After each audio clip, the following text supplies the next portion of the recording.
Hello guys, ఇది మా ఇంట్లో దీపావళి పండుగ రోజు తీసిన వీడియో అనమాట. సో మనకు కొంచెం లేట్ అయింది వీడియో పోస్ట్ చేయడం, కొంచెం బిజీగా ఉండడం వల్ల వీడియో ఆ రోజు పోస్ట్ చేయలేక సో కొంచెం లేట్గా పోస్ట్ చేస్తున్నాను.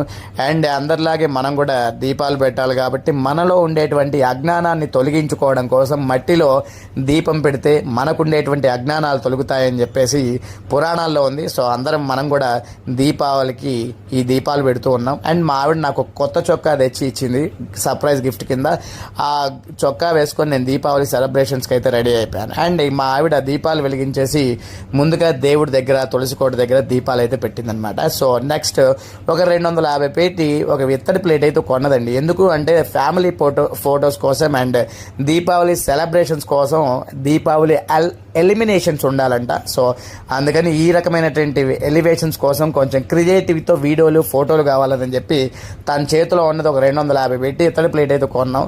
సో ఆ ఇత్తడి ప్లేట్ కొన్న తర్వాత మనకు వచ్చినటువంటి క్రియేటివిటీతో కొన్ని ఫోటోలు వీడియోలు అయితే తీసాం. క్రియేటివిటీ అంటే ఏమిటంటే న్యాచురాలిటీని చెడగొట్టి చంద్రవందర చేయటమే క్రియేటివిటీ. సో ఇప్పుడు మనం అదే చేసాం. ఇక్కడ మా ఫ్యామిలీ అంతా కూడా ఈ విధమైనటువంటి ఎలివేషన్స్తో ఫోటోలు దిగాయి. ఇకపోతే మా మామయ్య గారు కొన్ని టపాసులు తీసుకొచ్చి, అల్లుడు గారు కొత్తగా నేను టపాసులు తెచ్చాను, ఈ రోజు పండగ చేసుకోండి అన్నాడు. సరే మామయ్య గారు తెచ్చిచ్చారు కదా అని చెప్పి టపాసులు కాలుద్దాం అని చెప్పేసి రెడీ అయిపోయాను. అండ్ ఒక దీపం పెట్టి కాకర పువ్వొత్తుల నుంచి స్టార్ట్ చేస్తూ ఉంటే ఎంతసేపటికి కాకర పువ్వొత్తి అయితే ఎలగట్లేదనమాట. అదేమిటి మామయ్య గారు ఎక్కడ తెచ్చారు ఈ టపాసులు, బాగాలేదు అంటే, లేదండి ఇవి ఈ రోజువి కాదు పోయిన సంవత్సరం నాటివి అని చెప్పి ఆయన ట్విస్ట్ ఇచ్చాడనమాట. ఊరిని అందుకైనా ఇవి వెలగట్లేదు, వెలిగిన అదిగోండి గంట సేపు కనీసం ఒక కాకర పువ్వొత్తి పట్టుకోవడానికి మాకైతే 20 నిమిషాలు టైం పట్టింది.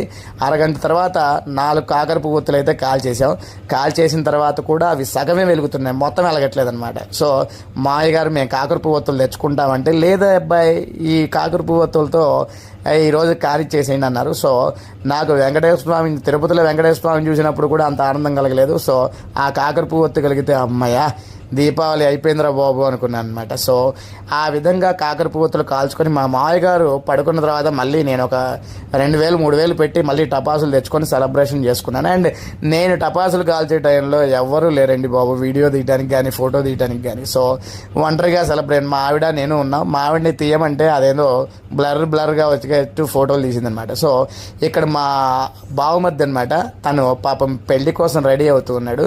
పెళ్లి ఫోటోల కోసం కొన్ని ఎలివేషన్స్తో కొన్ని ఫోటోలు తీశాను. కాబట్టి కొంచెం సంబంధాలు ఉంటే చెప్పండి అయ్యా. అందరికీ దీపావళి శుభాకాంక్షలు. Love you Bachcha, please